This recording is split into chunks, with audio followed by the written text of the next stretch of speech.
और एक एक बेजुबान से जुड़ी हुई है। दरअसल दिल्ली की हवा इतनी जहरीली हो चुकी है कि यहां सांस लेने से बीमारी का खतरा मंडराने लगा है। तमाम कोशिशों के बावजूद पिछले 24 घंटों में दिल्ली की हवा में प्रदूषण कई गुना बढ़ गया है। जानकार बताते हैं कि अभी तो सिर्फ अलार्म बजा है, 1 से 15 नवंबर के बीच ये और भी खतरनाक हो जाएगा।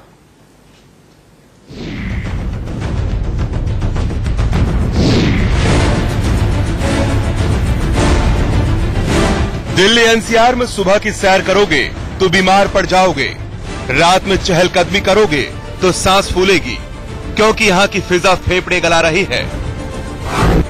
सभी जानते हैं कि दिल्ली में एक दिन सांस लेने का मतलब है 25 सिगरेट की जितनी जहरीली हवा अपने अंदर लेना। लेकिन जरा इस तस्वीर को देखिए, ये देश की राजधानी दिल्ली की तस्वीर है। यहाँ धुएं का गुबार इतना कि उस पार कुछ भी नहीं दिख रहा, और इसकी वजह है कूड़े के पहाड़ यानी लैंडफिल साइट में आग का लगना। भलसवा लैंडफिल साइट में आग लगी तो रात से दिन तक दमकल की गाड़ियां दौड़ती रहीं और आसपास की दर्जनों बस्तियों में धुआं इतना भरा मानो प्रदूषण मीटर का कांटा टूट गया हो। ये तो है एक लैंडफिल साइट की तस्वीरें। दिल्ली में कुल 3 लैंडफिल साइट हैं और लोग बताते हैं कि यहाँ अक्सर आग लगती रहती है और अक्सर धुएं के ऐसे गुबार उठते रहते हैं।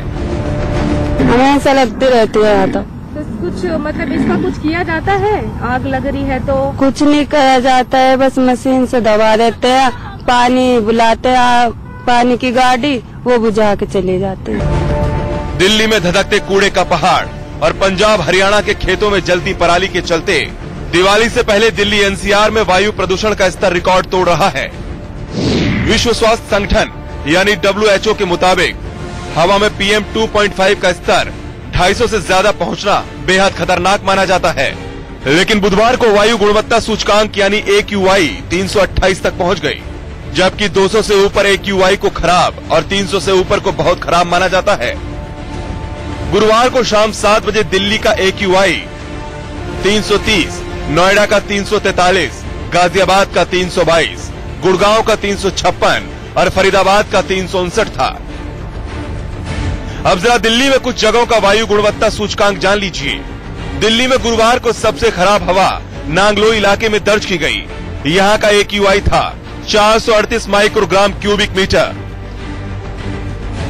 इसके अलावा द्वारका में 401, वजीरपुर में 354, करोलबाग में 316, कनाट प्लेस में 324, हजरत निजामुद्दीन में 350 और आनंद विहार में AQI रहा 380। जब स्थिति गंभीर होगी तो पब्लिक ट्रांसपोर्ट सिस्टम को और बढ़ाया जाएगा, मेट्रो में एडिशनल कोच लगाने की व्यवस्था होगी और स्टेट गवर्नमेंट कहीं ना कहीं से पब्लिक ट्रांसपोर्ट सिस्टम को प्रोक्योर करके लोगों की सेवा में लाएगी। कमोवेश पूरी दिल्ली और एनसीआर की हालत यही है। ये हालत तब है जब दिवाली अभी 12 दिन दूर है।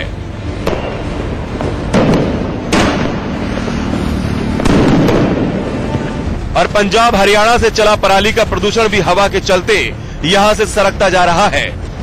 लेकिन आशंका है कि अगले 2-3 दिन बाद यहां हवा में नमी बढ़ेगी और फिर पराली वाले प्रदूषण से दिल्ली का दम और फूलेगा। दिल्ली से पुलकित नागर के साथ ब्यूरो रिपोर्ट, इंडिया न्यूज। और कविता, अभी दिवाली जो है एकदम सामने है, उसके बाद प्रदूषण का हाल क्या होगा सोचकर ही जी घबराता है। मुझे एक चीज ये लगती है कि पॉकेट स्क्वायर रखने की जगह हमें फेस मास्क यहाँ रख लेना चाहिए। स्टाइल का स्टाइल पर काम भी हो जाएगा। बदलते वक्त की शायद सबसे बड़ी जरूरत यही है। दिल्ली में प्रदूषण की वजह से आपको बता दें, अस्पताल में सांस के रोगियों की भीड़ बढ़ने लगी है। मास्क की बिक्री भी बहुत तेजी से बढ़ गई है। आज इस मुद्दे पर EPCA ने हरियाणा, दिल्ली और यूपी सरकार को प्रदूषण कम करने के निर्देश भी दे दिए हैं। NGT ने भी दिल्ली सरकार को कड़ी फटकार लगा दी है और सरकार ने कूड़ा जलाने वालों पर 5 लाख रुपए तक का जुर्माना लगाने का फैसला ले लिया है। नांगलोई इलाके के जिस आंकड़े की बात हमने थोड़ी देर पहले की है, ये तस्वीर उसी की है। दिल्ली में एनवायरमेंट पॉल्यूशन कंट्रोल अथॉरिटी के साथ 4 राज्यों की बैठक में ये तस्वीरें दिखाई गई, जिसमें फैसला लिया गया कि दिल्ली, उत्तर प्रदेश, हरियाणा में डे नाइट पेट्रोलिंग होगी। खुले में कूड़ा जलाने वालों पर 5,000 से 5 लाख रुपए तक का जुर्माना लगेगा। फर्नेस ऑयल और कोयला से चलने वाली सभी चीजें बंद की जाएंगी। जनरेटर चलाने पर पाबंदी रहेगी। गाजियाबाद, फरीदाबाद, आनंद विहार, मुंडका, नंगलोई, भलसवा, लैंडफिल और टिहरी जैसे जगहों पर विशेष निगरानी रखी जाएगी। ट्रांसपोर्ट जो सिस्टम है वो ठीक रहे, जहां बिल्डिंग बन रही हैं उनके ऊपर डस्ट कैचिंग की पूरी सुविधा रहे, पानी का छिड़काव हो और किसी प्रकार का बर्निंग, गार्बेज बर्निंग या कोई ऐसा पदार्थ जो वातावरण को दूषित करता हो जैसे रबड़ या प्लास्टिक की बर्निंग नहीं होगी। दिल्ली में बढ़ते प्रदूषण की सबसे बड़ी वजह आबादी है और जनसंख्या की वजह से दिल्ली में सबसे ज्यादा गाड़ियां हैं। दिल्ली में इस वक्त करीब 1 करोड़ गाड़ियां हैं। 2030 में इन गाड़ियों की संख्या करीब 3 गुना बढ़कर 2 करोड़ 60 लाख हो जाएगी। दिल्ली के प्रदूषण में अहम योगदान बाहरी राज्यों से आने वाले करीब 45 लाख गाड़ियां और ट्रकों का भी है। दिल्ली के वायु प्रदूषण में 40% योगदान गाड़ियों का है। दिल्ली के प्रदूषण में दूसरा बड़ा योगदान इंडस्ट्री और लैंडफिल साइट का है, जिसके चलते करीब 23% प्रदूषण होता है। इसमें अकेले भलसवा, गाजीपुर और ओखला के लैंडफिल साइट से निकलने वाले धुएं, उड़ता कचरा और कचरे से बिजली बनाने वाले कारखाने से 10% प्रदूषण फैलता है। बिल्कुल, और ये जो जहर है ये दिल्ली को इस कदर बदनाम कर रहा है सुशांत कि विदेश में भी अब सर्वे हो रहा है और ये पूछा जा रहा है कि आपको बहुत अच्छी नौकरी मिलेगी तब भी क्या आप अपनी जिंदगी को ताक पर रखकर भारत की राजधानी दिल्ली में रहना पसंद करेंगे? बिल्कुल, हवा में फैलने वाले प्रदूषण की बात तो हमने कर ली, लेकिन समाज में जो प्रदूषण फैला हुआ है, कैसे बहुएं आज भी ससुराल वालों के हाथों प्रताड़ित होती हैं, उससे जुड़ी हुई एक खबर आपको दिखाते हैं। ये जो अगली खबर है वो एक ऐसी बहू की दास्तां है जिसे 21वीं सदी में भी अग्नि परीक्षा से गुजरना पड़ा है। इस लड़की को उसके ससुराल वालों ने ऐसा जख्म दिया जो वो मरते दम तक शायद ही भूल पाए।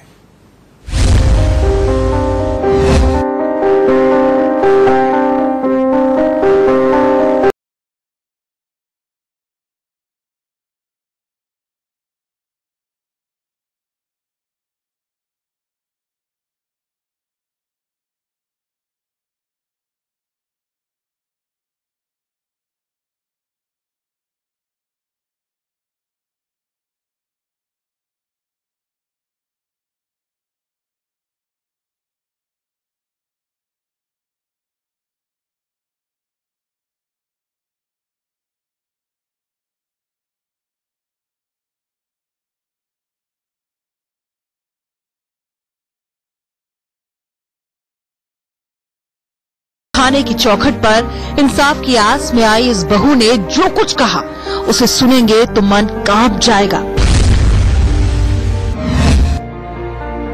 मुझे बुरी तरह से पीटते थे, सब बहुत घिनौने आरोप लगाते हैं और फिर सबके सामने कम से कम 100 लोग थे, किसी ने मना नहीं किया, फिर भी मेरे हाथ जलते रहे, किसी ने नहीं बचाया मुझे। इस लड़की के घर वालों ने 19 अप्रैल 2017 को अपनी 2 बेटियों की शादी सादाबाद के नगला फत्ता गांव में रहने वाले किशन सिंह के 2 बेटों से कर दी। कुछ महीने भी नहीं बीते थे कि सास ने इसके चरित्र पर सवाल खड़े करना शुरू कर दिया। पति ने भी इस पर तरह तरह के इल्जाम लगाए। 4 अक्टूबर को पति ने सोते वक्त इसके हाथ चाकू से काट दिए, लेकिन फिर दोनों के बीच सुलह सफाई हो गई। लेकिन उसके बाद मामला फिर बिगड़ गया।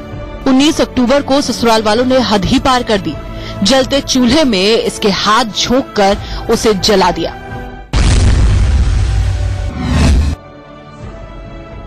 मैं कहता है तेरी लड़की का है, भाई दीजिए फलाने, मैं बताऊंगा तुमको, और दिल में कहा खता नहीं, ऐसी भेजूंगा यहाँ से काट के हाथ में। अब ये बदनसीब बहू और एक लाचार पिता इंसाफ के लिए दर दर की ठोकरें खा रहे हैं, लेकिन पुलिस भी सिर्फ रस्म अदायगी कर रही है। खैर छोड़िए, क्या करिएगा, इस देश में गरीब की गुहार कौन सुनता है। पुलिस वालों से सवाल पूछिएगा तो कोई तर्क मिल जाएगा। फिलहाल 6 लोगों के खिलाफ मामला दर्ज हो गया है। अब इन्हें इंसाफ मिल जाए तो इनकी किस्मत। मथुरा से रविंद्र सिंह के साथ ब्यूरो रिपोर्ट, इंडिया न्यूज। तो सुशांत, 21वीं सदी के भारत की एक तस्वीर ये भी है जो हैरान करती है कहीं ना कहीं। बहरहाल अब बात करेंगे चुनावी सरगर्मी की। मध्य प्रदेश और राजस्थान में चुनावी गहमा गहमी के बीच रोज कुछ ऐसी तस्वीरें आती हैं जो वाकई दिलचस्प होती हैं। ऐसी ही 2 तस्वीरें आज हम आपके लिए लेकर आए हैं। पहली तस्वीर में हम आपको दिखाते हैं कांग्रेस अध्यक्ष राहुल गांधी की वो तस्वीर जिनके काफिले को एमपी के झालावाड़ में एक लड़की ने रोक लिया क्योंकि वो राहुल के साथ सेल्फी लेना चाहती थी।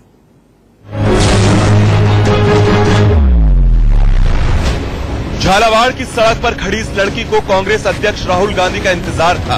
जैसे ही राहुल ने देखा कि युवती और कुछ बच्चे इंतजार में खड़े हैं, तो उन्होंने काफिला रुकवा दिया और गाड़ी से उतर आए। राहुल सीधे उस लड़की से रूबरू हुए जिसने रुकने का इशारा किया था। लड़की से बात करने के बाद वो इंतजार में खड़े बच्चों और उनके टीचर से मुखातिब हुए। कितने बच्चे? सर 500। अब स्कूल चल रहा है क्या? सवाल जवाब के दौर के बाद सेल्फी का सिलसिला भी शुरू हुआ। एक बार फिर राहुल ने उस युवती से कामकाज के बारे में पूछा जिसने हाथ देकर उनकी गाड़ी रुकवाई थी। मैडम क्या करती है? सेल्फी फोटो के बाद राहुल ने लोगों से हाथ मिलाया और फिर काफिले के साथ आगे रवाना हो गए।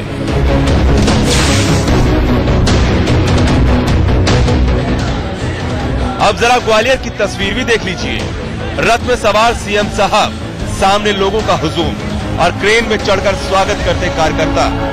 जन आशीर्वाद यात्रा पर जगह जगह जा रहे मध्य प्रदेश के सीएम शिवराज सिंह चौहान का ग्वालियर में कार्यकर्ताओं ने जिस अंदाज में स्वागत किया, उसे देखकर लोग हैरान थे। एक स्थानीय पार्षद ने शिवराज के रथ की ऊपरी मंजिल पर चढ़ने के लिए नायाब तरीका निकाला और वो पहले क्रेन पर चढ़ा और फिर वहीं से सीएम साहब पर फूल बरसाए। और इतना ही नहीं, रथ पर चढ़ने की नाकाम कोशिशें भी की।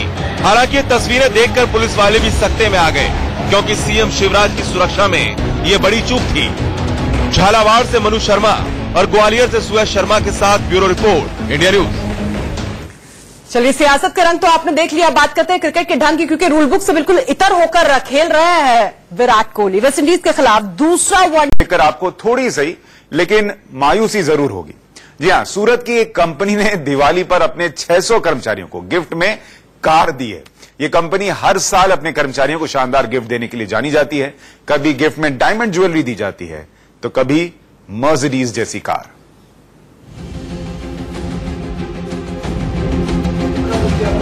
कारों का यह हुजूम देखकर आपको एक गफलत हो सकती है कि किसी कार शोरूम का नजारा है, लेकिन ऐसा है नहीं। दरअसल ये तमाम कारें दिवाली गिफ्ट हैं और गुजरात की हरे कृष्णा एक्सपोर्ट कंपनी ने इन्हें अपने 600 कर्मचारियों को दिवाली के तोहफे के तौर पर दिया है। यकीनन अब आप ये जानना चाहेंगे कि आखिर वो कौन शख्स है जो अपने कर्मचारियों को दिवाली पर इस तरह के तोहफे देता है। तो लीजिए, मिलिए इनसे।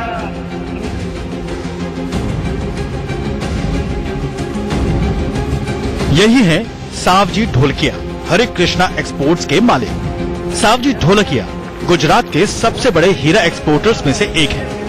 उनकी कंपनी हीरो की कटिंग और पॉलिशिंग का काम करती है। हर साल सावजी ढोलकिया अपने कर्मचारियों को कभी डायमंड ज्वेलरी, तो कभी महंगी कारें, कभी फ्लैट्स, तो कभी फिक्स डिपॉजिट बतौर तोहफा देते रहते हैं।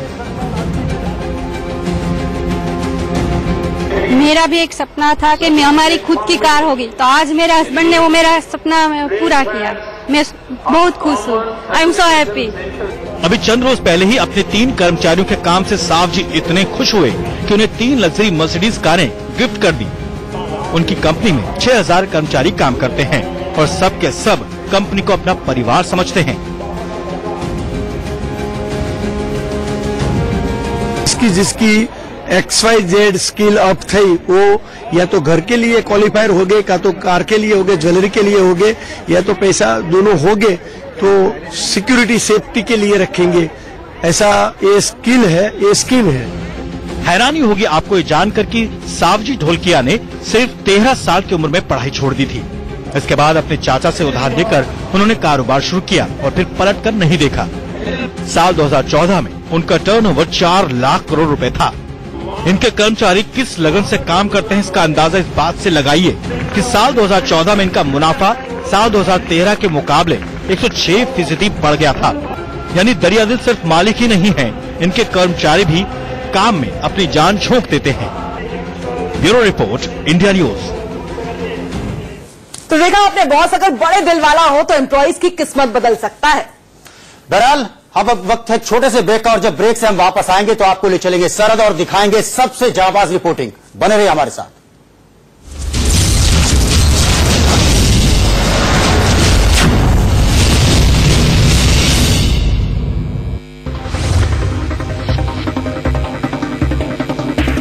आतंकवादी में सरहद पर हुए पाकिस्तान की बैट टीम के हमले के बाद बीएसएफ हाई अलर्ट पर है। पाकिस्तान की किसी भी चाल को नाकाम करने के लिए बीएसएफ के जवान दिन रात मुस्तैद हैं।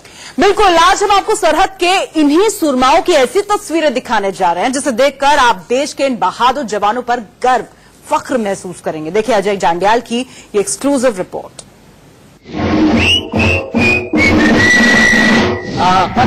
वतन की तुमसे है हिम्मत, वतन की तुमसे है इज्जत, वतन की तुमसे है इंसान के हम रखवाले ताकत। ये है हिंदुस्तान और पाकिस्तान की वो सरहद जो दुनिया की सबसे सुलगती हुई सरहदों में से एक है,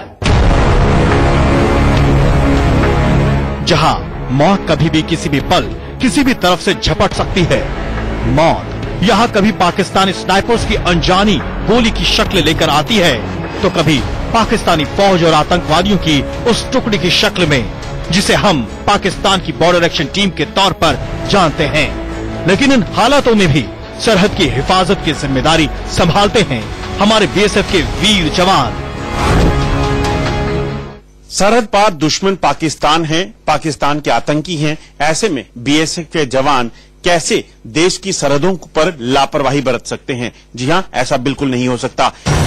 पाकिस्तान ने अपनी चौकियों पर जो स्नाइपर्स तैनात कर रखे हैं उनका तोड़ बीएसएफ ने इस बुलेट प्रूफ गाड़ी के तौर पर निकाला है।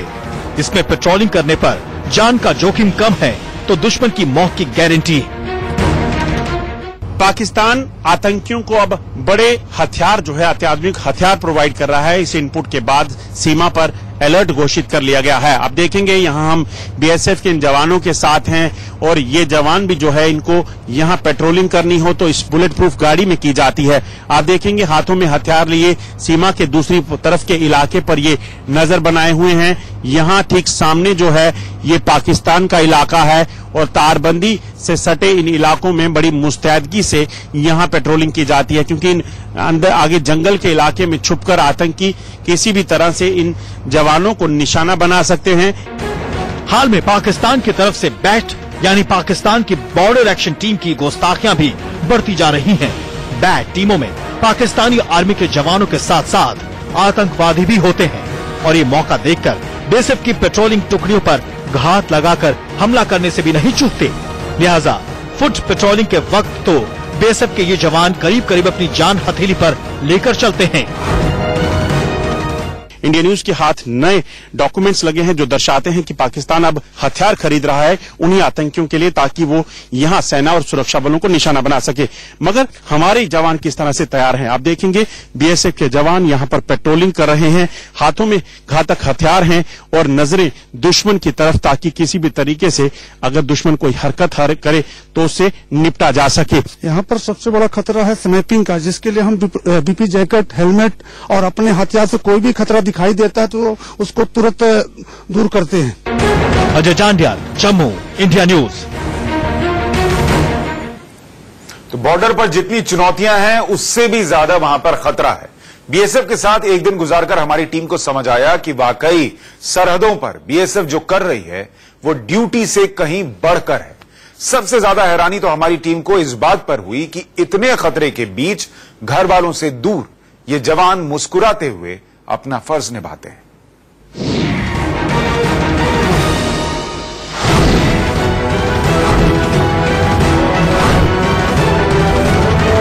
सरहद पर बीएसएफ के कुछ पोस्ट तो ऐसी हैं जिनसे पाकिस्तान की पोस्ट एकदम सामने नजर आती हैं। इन पोस्टों पर पाकिस्तान की अचानक फायरिंग का खतरा हमेशा बना रहता है। यही वजह है कि इन पोस्ट पर तैनात बीएसएफ के जवानों को बिना पलक झपकाए घंटों तक सरहदी इलाके पर नजर बनाए रखनी पड़ती है। पाकिस्तान या पाकिस्तान के आतंकी जितने भी मंसूबे बनाए मगर पाकिस्तान की यहाँ एक नहीं चलेगी। जी हाँ, हम अंतर्राष्ट्रीय सीमा के इलाके में हैं और यहाँ से पाकिस्तान का इलाका सिर्फ 50 मीटर दूर है, मगर हमें डर नहीं लग रहा क्योंकि अंतर्राष्ट्रीय सीमा पर बीएसएफ के ये जांबाज तैनात हैं। और सरहद के इस इलाके में अगर बात करें तो पाकिस्तान लगातार इस इलाके में बीएसएफ के इन जवानों को निशाना बनाने की कोशिश कर रहा है। बीएसएफ की इन सरहदी पोस्ट पर घुसपैठ रोकने की जिम्मेदारी भी होती है, लेकिन जम्मू के सरहदी इलाकों में बीते कुछ वक्त से ड्रग्स की तस्करी भी काफी बढ़ गई है। ये ड्रग्स पाकिस्तान की खुफिया एजेंसी आईएसआई का नापाक खेल है, जिसे वो बीते कुछ वक्त से लगातार बढ़ावा दे रहा है। बीएसएफ सरहद की हिफाजत के साथ साथ पाकिस्तान के इस घिनौने हथकंडे से भी मुस्तैदी के साथ निपट रही है। यही वजह है कि सरहदी चौकियों से 24 घंटे इलाके की लगातार निगरानी की जाती है। सरहद पर बीएसएफ को हर पल जान का खतरा है। इन्हें हर दिन दुश्मन की चाल का जवाब देना है और हर घड़ी घुसपैठ को रोकने की जिम्मेदारियां भी निभानी है। बीएसएफ को अब इंतजार है उस सरहद पर स्मार्ट फेंसिंग के लग जाने का जो इजराइल से लाई गई है। करीब 10 किलोमीटर के इलाके में तो वो आधुनिक फेंसिंग लगा दी गई है, लेकिन बाकी का काम अभी होना है। हाँ, उसके बाद हमारे बीएसएफ के जवानों की जिंदगी में थोड़ा सुकून तो जरूर आएगा। Ajay Jandiyal, Jammu, India news. तो दमदार 10 में आज बस इतना ही, लेकिन हम कल फिर हाजिर होंगे 10 बजे कुछ और नई खबरें लेकर, कुछ दिलचस्प खबरें लेकर। तब तक के लिए हम सबको दीजिए इजाजत। नमस्कार।